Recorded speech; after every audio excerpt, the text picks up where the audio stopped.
โดยปฏิบัติตามข้อตกลงของทานรัฐมนตรีว่าการกระทรวงยุติธรรมฉบับเลขที่325/กยลงวันที่20ธันวาคม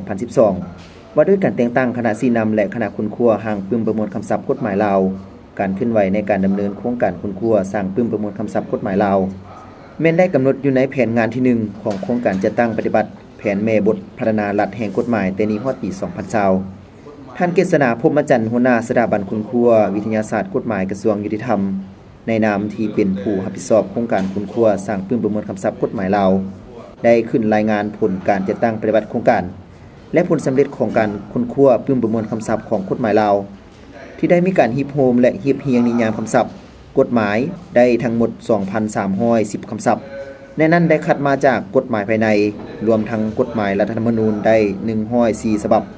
ดำรัสได้283ฉบับ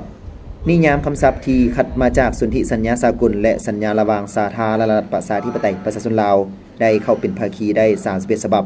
และคัดจากปึ้มพจนานุกรมกฎหมายเพลงและการค้าหรือใจกล้าในเมื่อก่อนจำนวนหนึ่งใช้เวลาในการฮิบเฮียง2ปีจึงสำเร็จโดยเริ่มแต่ปี2012หา2014ปึ้มประมวลคำศัพท์เล่มนี้ได้ถูกรวบรวมบรรดาคำศัพท์กฎหมายต่างๆเพื่อเป็นคู่มือในการนำใช้คำศัพท์กฎหมายของสาธารณรัฐประชาธิปไตยประชาชนลาวให้มีความเป็นเอกภาพกันและสามารถเข้าถึงนิติกรรมต่างๆและประกาศใช้ให้มีความสะดวกสบายและลึกซึ้งนอกนั้นยังช่วยให้นักเรียนนักศึกษากฎหมายรวมทั้งผู้สนใจเห็นได้ในบรรดาคำศัพท์ต่างๆที่กำหนดไว้ในกฎหมาย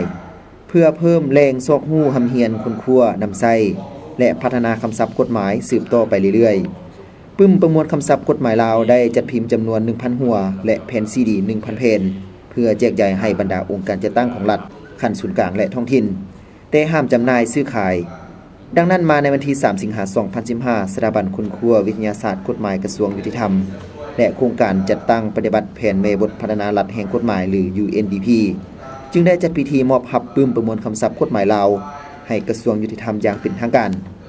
โดยการกล่าวมอบของทานนางโอลซอยวิซาบลาต่างหน้าโครงการจัดตั้งปฏิบัติแผนแม่บทพัฒนารัฐแห่งกฎหมายหรือ UNDP และกล่าวรับของทานศาสตราจารย์เกตเกียรติสุขรัฐมนตรีช่วยว่าการกระทรวงยุติธรรมมีคณะสีนำคณะรับผิดชอบปึ้มประมวลคำศัพท์ภาคส่วนองค์การจัดตั้งของรัฐพร้อมด้วยบรรดาพนักงานอ้อมข้างกระทรวงยุติธรรมเข้าร่วมเป็นสักขีพยาน